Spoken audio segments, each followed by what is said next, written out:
மூவிரு முகங்கள் போற்றி முகம்பொழி கருணை போற்றி ஏவரும் துதிக்க நின்ற ஈராறு தோள் போற்றி காஞ்சி மாவடி வைகும் செவ்வேள் திருமலரடி போற்றி அன்னான் சேவலும் மயிலும் போற்றி திருக்கைவேல் போற்றி போற்றி. திருவாசகம் என்னும் நூலுக்கு விளக்கமுறை எழுதத் தொடங்கிய ஸ்ரீமத் சித்பவானந்தர் அவர்கள் முதலில் முகவுரை என்று ஒன்று எழுதியிருக்கிறார். அதில் பல அரிய கருத்துக்கள் கூறியுள்ளதால் அவற்றை இப்பொழுது வாசிக்கத் தொடங்குகிறேன். இது 21 தலைப்புகளில் அமைத்துள்ளது. முதலாவது வாதவூரர் வரலாறு. மாணிக்கவாசகர் மதுரைக்கு பக்கத்தில் உள்ள திருவாதவூரில் பிறந்தார். ஆதலால் அவருக்கு திருவாதவூரர் என்னும் பெயர் அமைந்தது.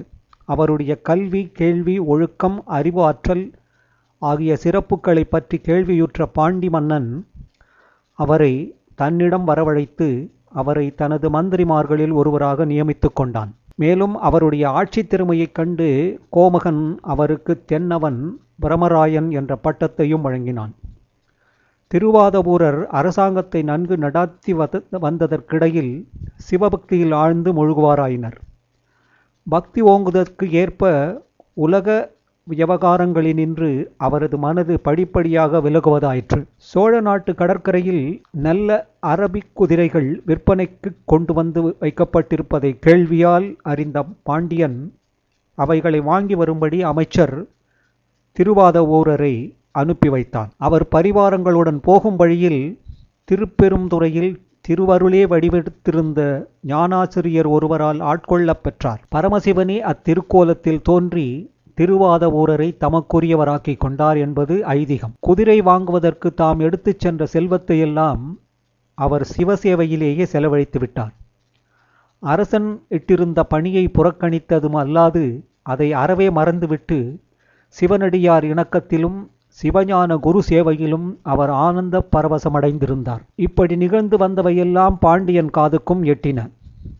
அவன் சீற்றம் கொண்டு தென்னவன் பிரமராயனை கைப்பிடியாக கொண்டு வந்து சேர்க்க ஆணை பிறப்பித்தான்.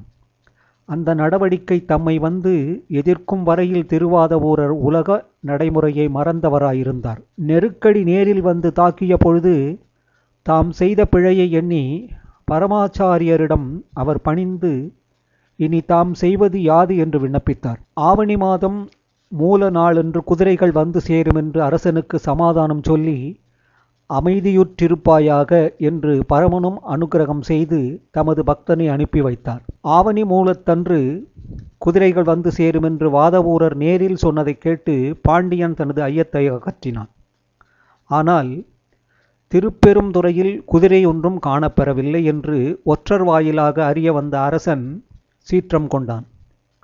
குறித்த நாளன்று குதிரை சேவகன் ஒருவன் அவைகளை கொண்டு வந்து சேர்க்கவே அவன் மீண்டும் மகிழ்வெய்தினான்.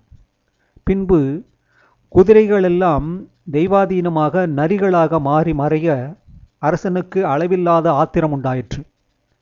இப்படி மாறி மாறி அமைந்து வந்த பாண்டியனது மனப்பான்கை ஒட்டி திருவாதவூரருக்கு போற்றுதலும் தண்டனையும் மாறி மாறி வருவனாயின. பக்தியில் ஆழ்ந்து ஈடுபடுகின்ற ஒருவருக்கு உலக வாழ்வில் உண்டாகும் இன்ப துன்பங்கள் அவரது பக்தியை கலைத்து விடுவதில்லை. உலகத்தவருடைய போற்றுதலை அவர் பொருட்படுத்துவதும் இல்லை.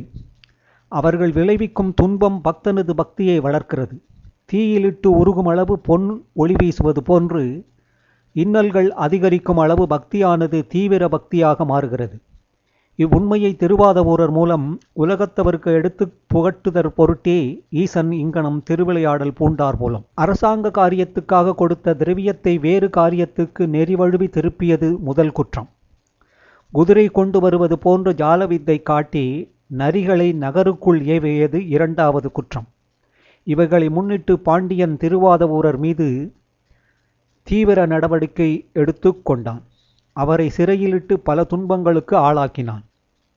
ஆனால் அக்கஷ்டங்களுக்கிடையில் திருவாதவூரருடைய மனப்பான்மையோ முற்றிலும் மாறி அமைவதாயிற்று. தாம் செய்ததையெல்லாம் சிவசேவைக்கென்றே மானுட பிறவி வாய்த்துள்ளது. தமக்கு உற்ற துன்பங்களெல்லாம் சிவன் செயல் ஆதலால் அவைகளை தாம் துன்பமாக கருதலாகாது. தேவர்களுக்கெல்லாம் தேவனது திருவிளையாடலாகவே அவை யாவும் தாம் பொருள்படுத்த வேண்டும். அதற்கேற்ற தீவிர பக்தி தம்மிடத்து பெருக வேண்டும். பின்பு அந்த பக்தியும் தெய்வத்திடமிருந்தே வருகிறது. ஆதலால் மாறாத பக்தியை தமக்கு தந்தருள வேண்டும் என்று இறைவனிடம் அவர் இடையராது இறைஞ்சி நின்றார். திருவாதவூரரது சாதாரண பக்தியானது துன்பக் கனலில் பராபக்தியாக பரிணமித்து வந்ததற்கிடையில் இறைவனது திருவருளால் இன்னும் ஒரு நிகழ்ச்சி நேர்வதாயிற்று. வைகையாற்றில் நீர் பெருக்கெடுத்து கரையோரம் இருக்கும் வீடுகளையெல்லாம் அரித்து கொண்டு போம் அறிகுறிகள் தென்பட்டன. பாண்டிய மன்னன் அதை நேரில் பார்வையிட்டு உத்தரவு ஒன்று பிறப்பித்தான். அதன்படி வீட்டுக்கு ஓர் ஆள் கூடையுடனும் மண்வெட்டியுடனும் வேலைக்கு வந்து அணை கட்ட வேண்டியதாயிற்று. சிவபக்தி மிக பூண்டிருந்த வந்தி என்னும் பிட்டு வாணிச்சி ஒருத்திக்கு ஆள் கிடைக்காமற் போகவே அவள் இறைவன் சொக்கநாதரிடம் தன் குறையை முறையிட்டாள். பின்பு கூலியாளும் ஒருவன் தோன்றி வந்து முன் கூலியாக பிட்டு ஏற்று உண்டுவிட்டு வேலைக்கு போனான். அப்படி போனவன் மண்வெட்டி போடுதலில் தன் பகுதியை செய்து முடிக்காது விளையாடி வீண் பொழுது போக்கிக் கொண்டிருந்தான்.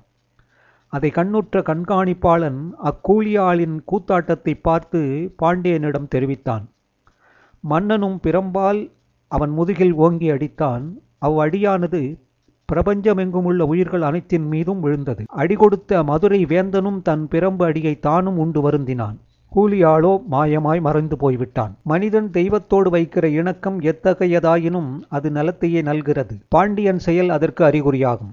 அடியுண்ட அரசனுக்கு திடீரென்று நல்லறிவு பிறந்தது. தான் தெளிவடைந்ததை குறித்து அவன் திருவாதவூரிடம் போய் கூறுவானாயினன்.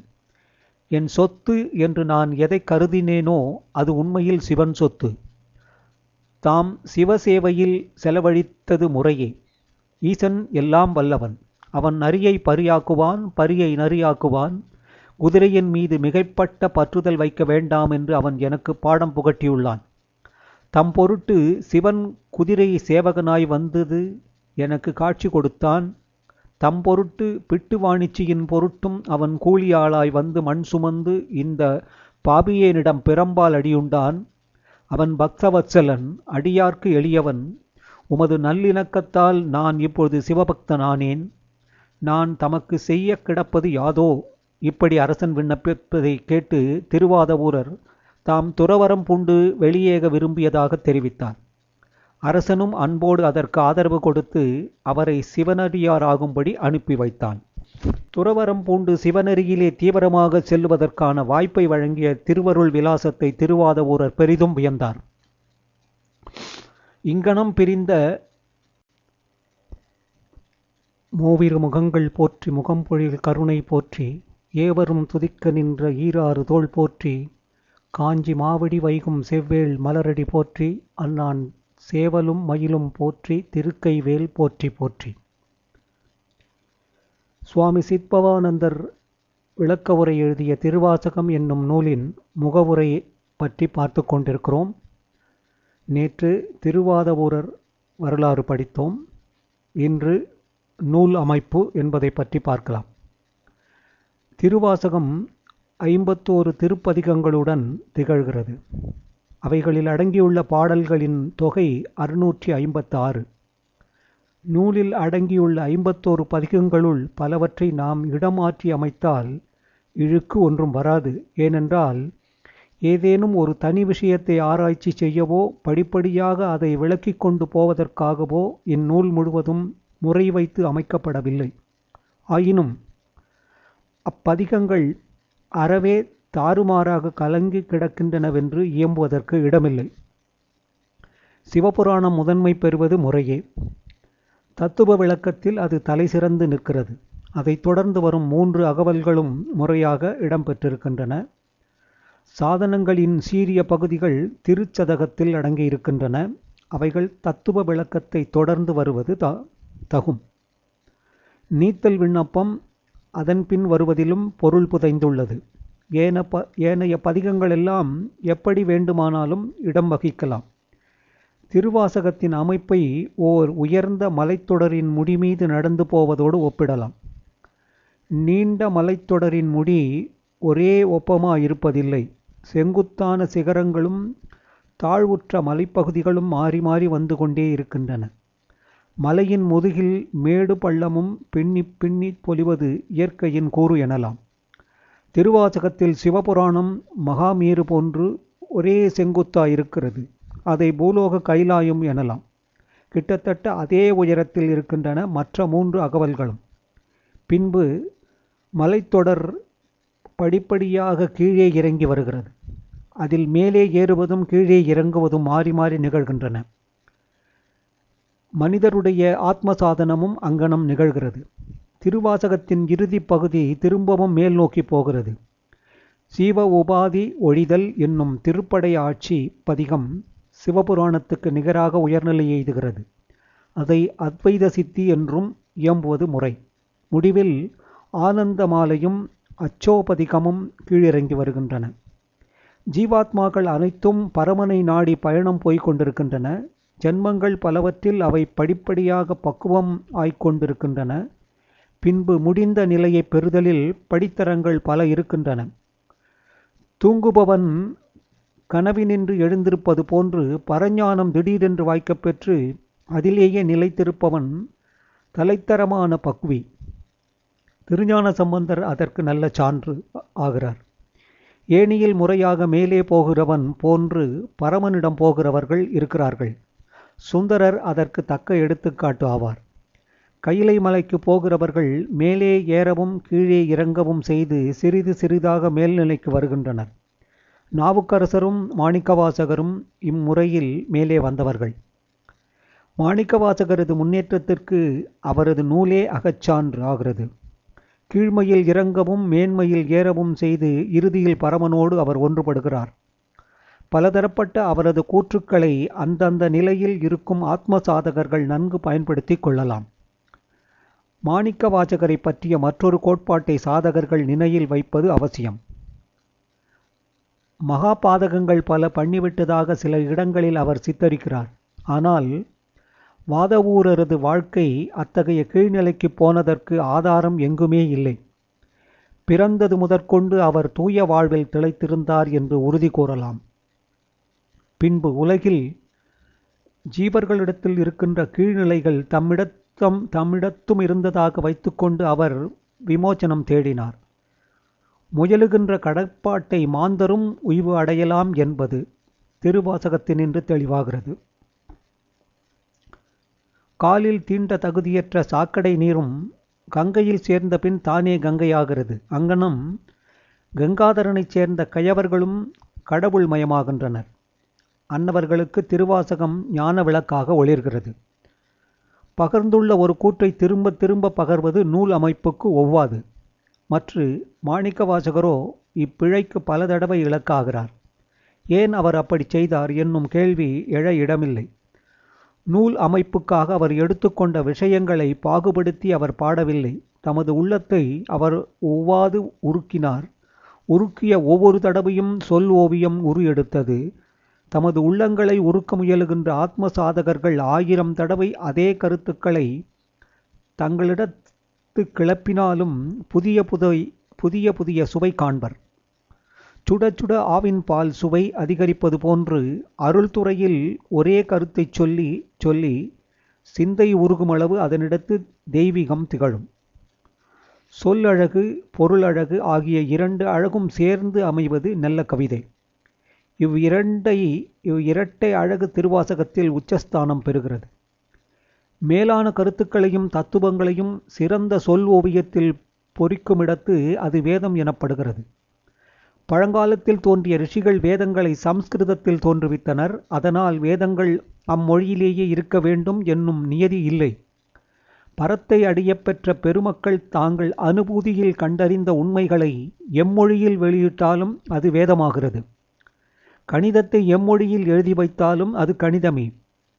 இன்னிசையை எம்மொழியில் வெளிப்படுத்தினாலும் அது இன்னிசையே. அங்கனம் பரதத்துவம் எம்மொழியில் பகரப்பெறினும் அது வேதமே. திருவாசகத்தை தமிழ் மொழியில் அமைந்த வேதம் எனலாம். இதுகாரும் திருவாசகத்துக்கு விளக்கம் வழங்கியவர்களில் பெரும்பான்மையோர் சொல் அழகிலேயே கருத்தை சொல்லியிருக்கிறார்கள். அவர்கள் முயற்சி பாராட்டத்தக்கது. அதற்கேற்ற பலனும் உண்டு. ஆனால் ஆத்மசாதனத்தில் ஈடுபடுகிறவர்கள் சொல் அழகிலேயே திருப்தி அடைந்திருக்க மாட்டார்கள். வறண்டு போய் தாகத்தால் தவித்து கொண்டிருப்பவர்கள் தண்ணீரை பற்றிய அழகான வர்ணனையில் திருப்தி அடைய மாட்டார்கள்.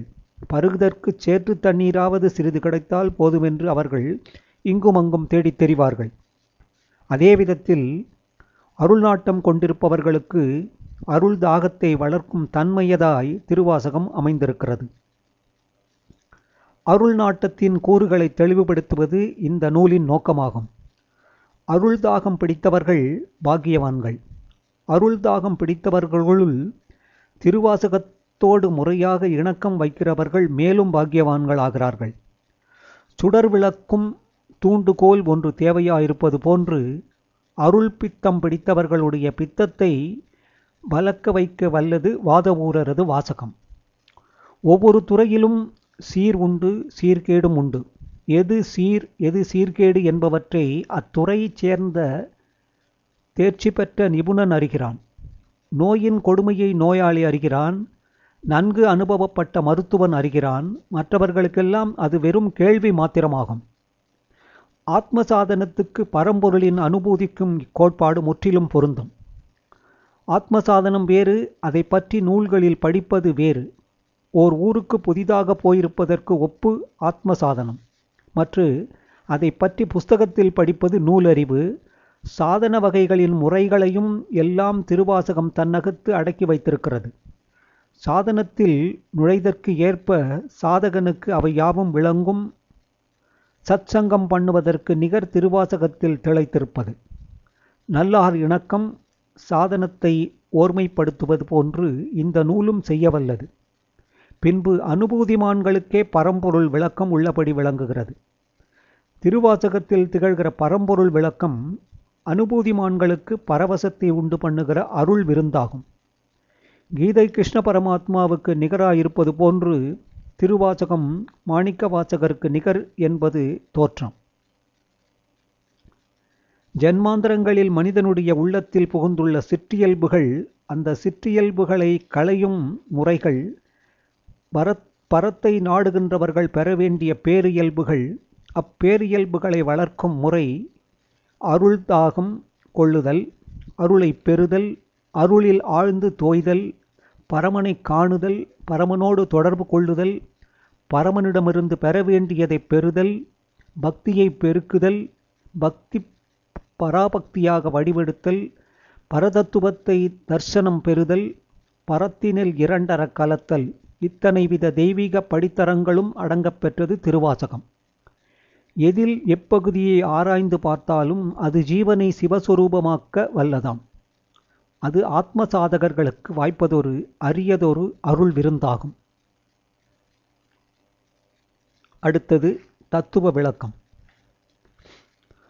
தத்துவம் என்பது மெய்ப்பொருள். சாங்கிய தர்சன பிரகாரம் 25 தத்துவங்கள் இருக்கின்றன. அவைகளுள் பஞ்சபூதங்கள் போன்ற 24 தத்துவங்கள் பிரகிருதியின் கூறுபாடுகளாகின்றன. 25வது தத்துவம் ஜீவாத்மன். சாங்கிய தர்சனம் பரமாத்மனை பற்றி ஒன்றும் பகர்வதில்லை. வேதாந்த தர்சனம் பரமாத்மாவையே தத்துவம் என்கிறது. சிருஷ்டிக்கப்பட்டிருக்கிற பிரபஞ்சம் வேறு, அதை சிருஷ்டித்துள்ள கர்த்தா வேறு என்று எண்ணுகிறோம்.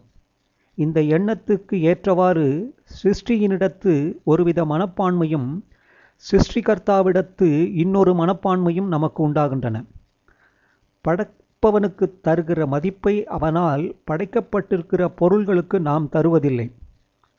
ஜாலவித்தைக்காரன் ஒரு நொடிப்பொழுதில் ஒரு மாங்கொட்டையினின்று மாஞ்செடியை உண்டு பண்ணுகிறான். அதனின்று மாம்பழத்தை தோற்றுவிக்கிறான். பிறகு அவை யாவும் மாயமாய் மறைந்து போகும்படி செய்கிறான். அவனது திறமையைக் கண்டு நாம் திகைக்கிறோம். ஆயினும் அவனால் தோற்றுவிக்கப்பட்ட பழத்தை நாம் ஆராய்வதில்லை. இனி நாம் அழகியதொரு மாளிகையை சென்று பார்க்கிறோம். அம்மாளிகையையும் அதனுள் உள்ள ஒவ்வொரு வஸ்துவையும் நமக்கு வியப்பூட்டுகின்றன. காண்பதற்கரிய அவை யாவும் கண்டுகளித்து திரும்புகிறோம். அம்மாளிகைக்கு சொந்தக்காரனை காணவோ அவனை பற்றி அதிகம் அறிந்து கொள்ளவோ அவனோடு உறவாடவோ நாம் விரும்புவதில்லை. ஒரு ஜாலவித்தைக்காரனை குறித்து நாம் வியப்பதும் ஒரு கட்டிடத்தை குறித்து நாம் வியப்பதும் அரைக்குறை ஞானமாகும். இயற்கையின் நடைமுறையை உள்ளபடி அறிந்து கொள்ள முயலுகிற ஒருவன் நல்லதொரு விதையை பண்படுத்திய நிலத்தில் தக்க பருவத்தில் விதைக்கிறான். அது முளைத்துச் செடியாகி பூவிட்டு காய் காய்த்து பழமாகி அவனுக்கு நல்லுணவு ஆனதுமன்றி பழையபடி நல்ல விதையாகவும் வடிவெடுத்து தனது அரிய செயலை மீண்டும் செய்ய அது ஆயத்தமாயிருக்கிறது. அந்த செடியானது தீ எரிப்பதற்கு சுள்ளியாக மாறினதும் அதன் பூவினின்று தேனீக்கு தேனை கொடுத்ததும் பழத்தின் தோல் பூமிக்கு உரமாக மாறியதும் ஆகிய செயல்கள் யாவும் அதற்குரியவைகளேயாம். அந்த ஒரு சிறிய விதை செய்கிற செயல் ஈசன் செயலுக்கு எடுத்துக்காட்டாகிறது. அகிலாண்டமெங்கும் ஈசன் செயல் இங்கனம் நடைபெற்று வருகிறது. அண்டத்திலும் பிண்டத்திலுமாக எங்கும் நிகழ்வது ஈசன் செயலே. அணுவிலும் அண்டத்திலுமாக எங்கும் நிகழ்வது ஈசன் செயலே. ஓர் அணுவிலோ அல்லது ஒரு பிண்டத்திலோ அவன் செயல் முழுவதையும் தெரிந்து கொண்டால் தெரிய வேண்டிய அனைத்தையும் நாம் தெரிந்தவராகிறோம்.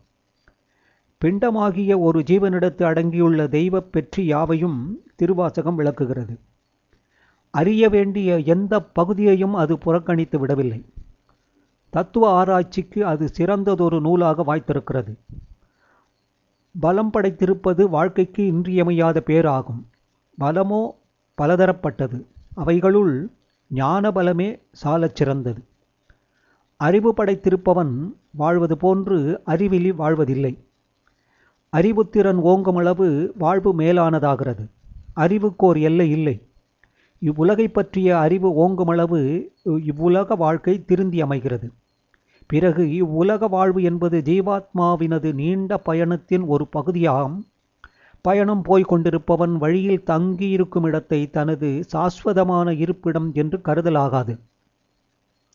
வழியில் ஆங்காங்கு தன்னோடு தொடர்பு கொள்கிறவர்கள் தனது நிரந்தரமான உற்றார் உறவினர் ஆகார் என்பதையும் அவன் அறிந்து கொள்ள வேண்டும். இவ்வுண்மைகளை எல்லாம் உள்ளபடி அறிந்திருப்பது அறிவுத்திறன் ஆகிறது. தத்துவ விளக்கத்தில் அது இடம்பெற்றுள்ளது. கிருத்தியங்கள் பலதரப்பட்டிருக்கின்றன. ஈசனுடைய கிருத்தியம், இயற்கையின் கிருத்தியம், ஜீவனுடைய கிருத்தியம், இப்படியெல்லாம் நாம் பாகுபடுத்துகிறோம்.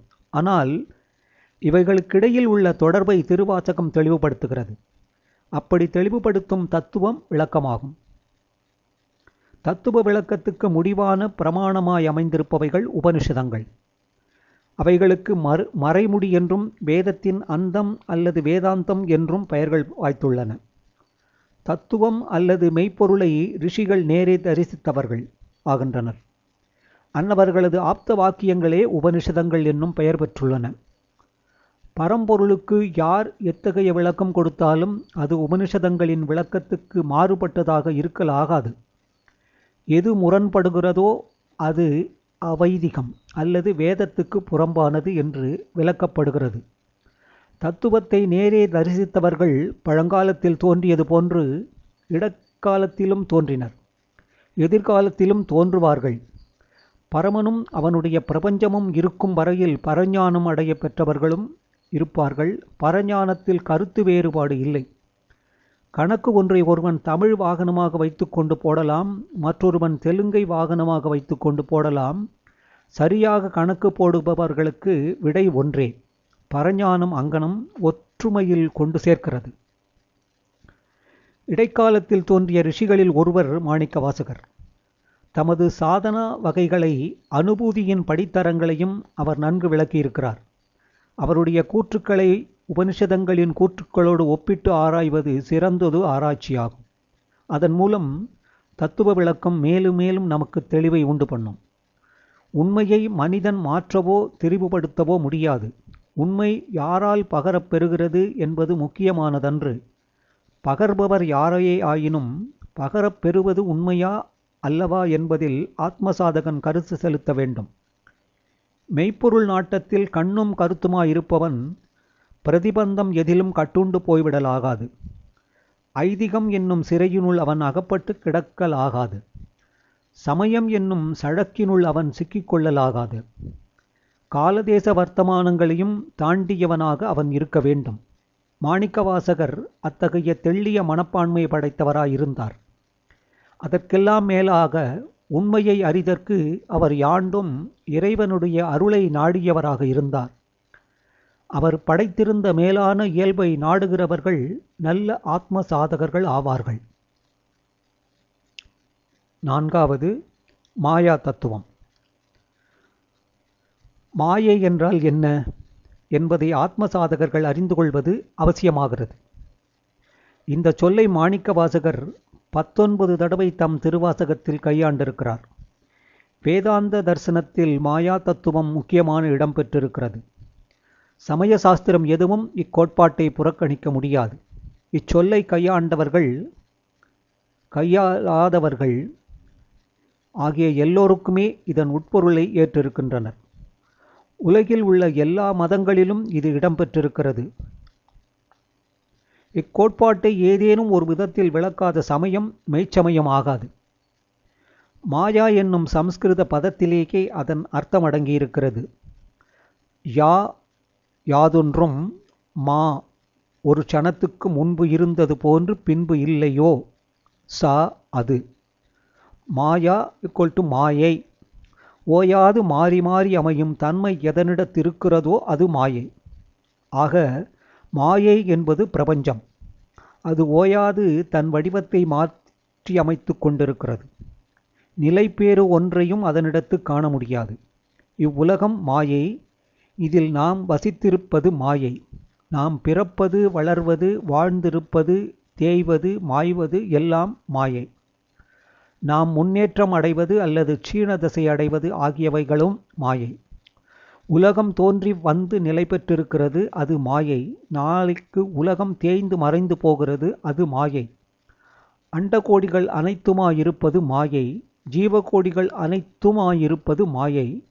சிற்றுயிர்கள் பேருயிராய் பரிணமித்து வருவது மாயை. உயிர்கள் பந்தபாசத்தில் திருப்தி அடைந்து உழல்வது மாயை. அவைகள் முக்திக்கு முயல்வது மாயை. பின்பு அவைகள் முக்தி அடைவதும் மாயை அல்லது இயற்கையின் செயல். காலமாக திகழ்வது மாயை. ஏனென்றால் காலச்சக்கரம் ஓயாது சுழன்று கொண்டிருக்கிறது. அது ஒரே பாங்கில் இருப்பதில்லை. சொரூபத்தில் தன்னை மாற்றி மாற்றி காண்பித்து வருகிறது காலம். அது ஒரு மூர்த்தியாக வடிவெடுத்திருந்து அனைத்தையும் விழுங்கிவிடுகிறது. கடைசியில் தானும் நாசமடைகிறது. தேசம் அல்லது இடமாக இலங்குவது மாயை. அளப்பரிய அண்டங்கள் இடத்தில் இடம் பெற்றிருக்கின்றன. பிறகு இடத்தில் அவைகள் ஒடுங்கி அந்த இடமும் இல்லாது பிரளயத்தில் ஒடுங்குகிறது. வர்த்தமானம் அல்லது காரண காரியமாகிய செயல்களாக வடிவெடுத்திருப்பது மாயை. கடக்க முடியாத கர்மமாயிருப்பது மாயை. ஆக கால தேச வர்த்தமானம் என்னும் 3 வித ஜால வித்தையாக விளங்கிக் கொண்டிருப்பது மாயை. மனிதனிடத்து மனதாய் மிளிர்வது மாயை. இந்த மனதை ஒரு தலை தரமான ஜாலவித்தைக்காரன் என்று சொல்லலாம். ஏனென்றால் மனது தோற்றத்துக்கு வரும்போது மனிதன் பிரபஞ்சத்தை காண்கிறான். அயர்ந்த உறக்கத்தில் மனது ஒடுங்கும் போது மனிதனுக்கு உலகமும் இல்லாது மறைகிறது. அவனுக்கு உலகம் இருப்பது முற்றிலும் மனதை பொறுத்ததாம். மற்றுமொரு மாயவித்தையை மனது பண்ணுகிறது. கனவில் தனக்குள்ளேயே அது ஒரு உலகை உண்டு பண்ணுகிறது. அது அமைத்து கொண்ட உலகுக்கு ஒப்ப புறத்தில் ஒன்றுமில்லை. இல்லாததை இருப்பது போன்று மனது காட்டிக் கொடுக்கிறது. இதை முன்னிட்டே உலகம் ஓர் இந்திரஜாலம் என்று அறிஞர் இயம்புகின்றனர். மாயையின் தோற்றங்கள் அனைத்துக்கும் இகம் என்று பெயர். இதற்கு அப்பால் இருக்கும் பெருநிலைக்கு பரம் என்று பெயர்.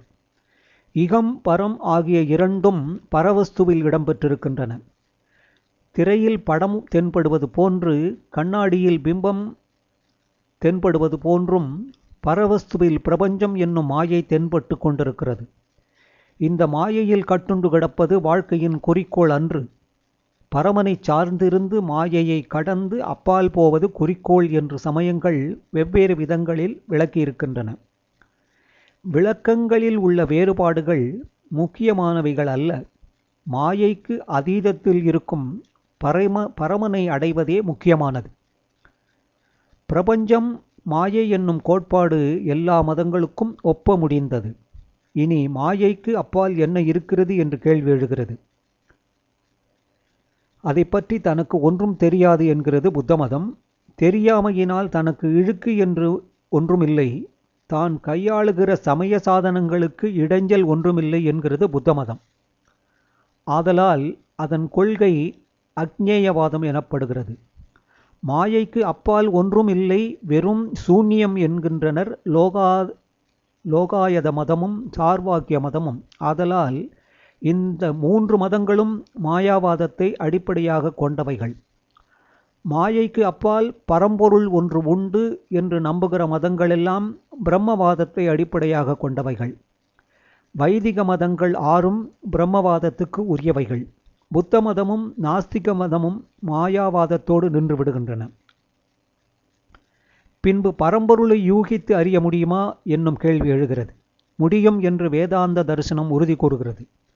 நனவு, கனவு, கனவற்ற உறக்கம் ஆகிய 3க்கும் முறையே ஜாக்கிரதம், சொப்னம், சுஷுப்தி என்று பெயர். இந்த 3 அவஸ்தைகளுக்கும் போக்கும் வரவும் உண்டு. ஆகையால் இவை யாவும் மாயா காரியங்கள். இம்மூன்றுக்கும் ஆதாரமாயிருக்கும் பிரஜானமே பிரம்மம். அது துரியம் என்று அழைக்கப்படுகிறது. அதற்கு போக்குவரவு இல்லை. சமயவாதிகள் அதை துரியம் என்றும் துரியாதீதம் என்றும் 2 நிலைகளில் வைத்து மொழிகின்றனர். சுத்த மனதை கொண்டு தரிசிக்கும் போது அது துரியம் என்றும், மனதற்ற பரிசுத்த நிலையில் அதை துரியாதீதம் என்றும் அவர்கள் பாகுபடுத்தி இருக்கின்றனர். ஆனால் சுத்த மனதும் மாயா காரியமே. மாயைக்கு அப்பால் இருப்பது 2 பொருள்கள் அல்ல. துரியம் மனதுக்கு அப்பாற்பட்டது. ஆக அது ஏக வஸ்து. பேச்சளவில் அது துரியம் என்றும் துரியாதீதம் என்றும் 2 நிலைகளில் வைத்து சொல்லப்படுகிறது. 5வது மும்மலம். இகம்பரம் என பொருள்களின் காட்சியானது இருதரப்படுகிறது. மூவிரு முகங்கள் போற்றி, முகம்பொழில் கருணை போற்றி, ஏவரும் துதிக்க நின்ற ஈராறு தோள் போற்றி, காஞ்சி மாவடி வைகும் செவ்வேள் மலரடி போற்றி, அல்லான் சேவலும் மயிலும் போற்றி, திருக்கைவேல் போற்றி போற்றி. திருவாசகம் என்னும் நூலுக்கு சுவாமி சித்பவானந்தர் விளக்க உரை எழுதியுள்ள நூலில் முகவுரையாக உள்ளதை பார்த்து கொண்டிருக்கிறோம். இனி 6வது தலைப்பில் சமயங்களின் தோற்றம் பற்றி அவர் எழுதியுள்ளதை பார்க்கலாம். அண்டத்தின் அமைப்பு அற்புதமானது. எத்துறையில் புகுந்து எப்பொருளை ஆராய்ந்து பார்த்தாலும் அதனிடத்து உள்ள அருமை ஒன்று வெளியாகிறது. ஒரு பொருளை முற்றிலும் ஒத்திருக்கிற மற்றொரு பொருளை காண முடியாது. உயிர் வாழ்வன, உயிர் அற்றவை ஆகிய அனைத்துக்கும் இதுவே உண்மை. பேதத்தை புலப்படுத்துவது சிருஷ்டி. படைத்தவன் படைத்திருக்கிற திறமைக்கு பிரபஞ்சமெங்கும் உள்ள வேறுபாடே முடிந்த விளக்கமாகிறது. உலகில் எத்தனை மனிதரோ அத்தனை வித மனப்பாங்குகள் உள. உடல் வேற்றுமையை விட உள்ளத்தின் வேற்றுமையே மனிதனை தரம் பிரிப்பதற்கு நன்கு உதவுகிறது.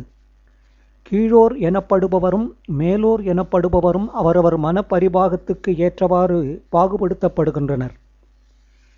மேலோர்க்கிடையிலும் பாகுபாடுகள் பல உள.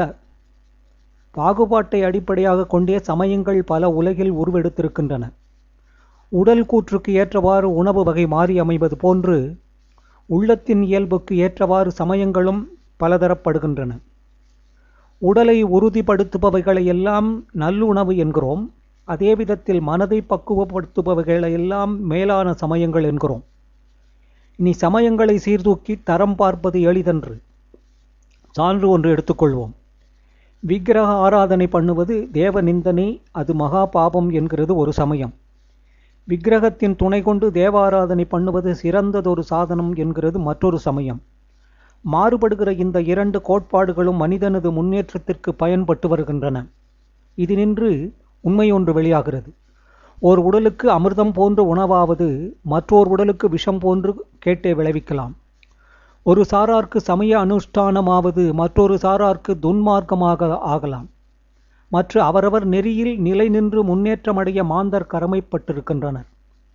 ஏதேனும் ஒரு முறையில் முன்னேற்றமடைவது குறிக்கோள். அதற்கு வேறுபடும் சமயங்கள் பல இருக்கின்றன. அவைகளுள் ஒரு சமயம் மற்றொரு சமயத்திற்கு அளவையாகாது. சமயங்கள் பல அமைந்திருப்பது இறைவனுடைய சிருஷ்டி. தன் குழந்தையின் உடல் நிலைக்கு ஏற்றவாறு தாய் உணவு வகை ஆயப்படுத்துவது போன்று மாந்தரது மனநிலைக்கு ஏற்றவாறு இறைவன் சமய நெறிகளை வகுத்து வைத்திருக்கிறான். சமயாச்சாரியார்கள் பலதரப்பட்டவர்களாக அமைந்திருப்பது ஈசனது பெரும் திட்டமாம். ஒரு மரத்தின் தரம் அதனின்று உண்டாகும் கனியை கொண்டு அறியப்படுகிறது. அங்கனம் ஒரு சமயத்தின் தரம் அதனின்று உருவெடுக்கும் சான்றோர்களைக் கொண்டு வெளியாகின்றது. ஏனென்றால் மேன்மக்களையும் தெய்வீக மூர்த்திகளையும் உருவாக்குவதே சமயங்களின் நோக்கமாகும். இறைவனது பேரருளுக்கு பாத்திரமானவர்களது பாங்கு 2 விதங்களில் வையகத்தில் நிலை பெற்றிருக்கின்றன. அன்னவர்கள் வாழ்ந்த பெருவாழ்வில் யாண்டும் தெய்வீகம் திகழ்கிறது. அத்தெய்வீகம் எந்த மதத்திலும் கட்டுப்படாததாக மக்கள் அனைவருக்கும் பரபோதத்தை ஊட்டக்கூடியதாகிறது. நல்ல கனியொன்று எந்த நாட்டில் எந்த மரத்தில் உற்பத்தியானதாயிருப்பினும் அதை புசிப்பவர்க்கு அது சுவை நிறைந்த நல்லுணவாகிறது. ஆனால் ஒருவர் உண்பதோடு கனிக்கு முடிவு வருகிறது.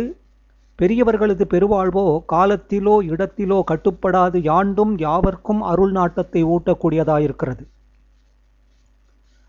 மாணிக்கவாசகரது பெருவாழ்வை எண்ணி பார்க்குமிடத்து அது எந்த சமயத்திலும் எந்த நாட்டிலும் எந்த காலத்திலும் கட்டுப்படாததாயிருக்கிறது. ஆத்ம சாதகர்களுக்கு அது என்றென்றும் நல்ல அருள் விருந்தாகிறது. உலகில் தோன்றியுள்ள தெய்வீக புருஷர்கள் எல்லோருடைய ஜீவிதத்திலும் இதே மகிமையை காணலாம். ஐரோப்பாவில் அசிசி என்னும் ஊரில் பிறந்தவர் பிரான்சிஸ் என்னும் கிறிஸ்தவ பெரியார். அரேபியாவில் இஸ்லாமிய மதத்தில் ஜூபி சம்பிரதாயத்தைச் சேர்ந்தவள் பக்திமதி ரெபேயா என்னும் பெண்பால் ஒருத்தி. வங்காளத்தில் வைணவ மத திலகராக திகழ்ந்தவர் ஸ்ரீகிருஷ்ண சைதன்யர். இவருக்கு கௌராங்கர் என்பது மற்றொரு பெயர். தமிழ்நாட்டில் சிவபக்தோ சிரோமணியாக திகழ்ந்தவர் மாணிக்கவாசகர். இந்த 4 பெருமக்களும் 4 நாடுகளுக்கு உரியவர்கள். அவர்கள் வேறுபடும் 4 சமயங்களை அனுஷ்டித்தவர்கள். ஒன்றோடு ஒன்று ஒவ்வாத 4 மொழிகளை அவர்கள் பேசினார்கள். ஆயினும் ஒருவரை ஒருவர் சந்தித்து பழகும் வாய்ப்பு இந்த 4வருக்கும் கிட்டியிருக்குமாகில் அவர்கள் தங்களை பரஸ்பரம் நன்கு அறிந்திருப்பார்கள். மொழியும் சமயமும் ஜாதியும் தேசமும் இடைஞ்சல்களாக குறுக்கிட்டிருக்க மாட்டா. ஏனென்றால் அருள் நாட்டம் என்னும் சீரிய மனநிலை மானுடர் அனைவருக்கும் பொதுவானது. அருள் பித்தம் பிடித்துள்ள ஓர் ஆத்ம சாதகன் அதே பித்தம் பிடித்துள்ள மற்றொரு சாதகனை இயல்பாக அறிந்து கொள்கிறான். ஓதாது உணர்ந்த ஆத்மபோதம் அல்லது அருள்நிலை என்பது இதுவே. இதை வளர்ப்பது சமயங்களின் பொது நோக்கமாகும். இரண்டாவதாக, சான்றோர்களில் யாரோ சிலர் தங்களது பேரனுபவங்களை நூல்களாக அமைத்திருக்கின்றனர். மெய்ப்பொருளுக்கு அவர்கள் எப்பெயரிட்டு அழைக்கின்றனர் என்பது முக்கியமானதன்று. அவர்கள் எந்த மொழியில் பேசுகின்றனர் என்பதும் முக்கியமானதன்று.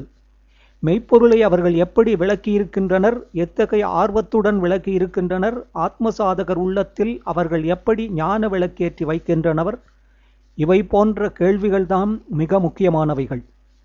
ஆன்றோர்கள் அமைத்து வைத்திருக்கின்ற பாரமார்த்திக போதம் என்னும் பொக்கிஷம் ஒப்பற்றது. அது என்றைக்குமே அழிந்துபட்டு போகாத அருள் செல்வம். மாயைக்கு உட்படாதது. பிறவி பெருங்கடலை கடக்க விரும்புபவர்களுக்கு அந்நூல் கலங்கரை விளக்குகள் போன்று பயன்படுகின்றன. அந்நூல்களோடு தொடர்பு வைக்க தெரிந்து கொண்டவர்கள் பாக்கியவான்கள். பெறுவதற்கு அரிய அருட்பேறு பெறுதற்கு அவைகள் அருந்துணை புரிகின்றன. அத்தகைய அரிய பொக்கிஷங்களுள் திருவாசகம் ஒன்று. அதோடு தொடர்பு வைக்கின்ற ஆத்மசாதகன் அருட்செல்வனாகிறான். சாதனத்தில் அவன் எந்த படித்தரத்தில் இருந்தாலும் அதனின்று மேல் நோக்கி போவதற்கு அவன் உபாயம் காண்பான். உயிர் வகைகள் அனைத்தும் கல் நிலையினின்று பரிணமித்து சிவபோதம் வரையில் ஓய்வின்றி பயணம் போய்க் கொண்டிருக்கின்றன. ஆத்மசாதனத்தில் பிரவேசிக்கின்றவர்களுக்கிடையிலும் இத்தனை வித படித்தரங்கள் இருக்கின்றன. நல்ல சாதகன் ஒருவன் திருவாசகத்தோடு தொடர்பு வைக்கின்ற பொழுதுதான் எந்த படித்தரத்தில் இருக்கின்றான் என்பதை கண்டுகொள்வான். கண்ணாடி ஒவ்வொருவருடைய முகத்தையும் உள்ளபடி விளக்குவது போன்று திருவாசகம் சாதகனது பக்குவத்தை அவனுக்கு படம் பிடித்து காட்டுகிறது. அடுத்தபடி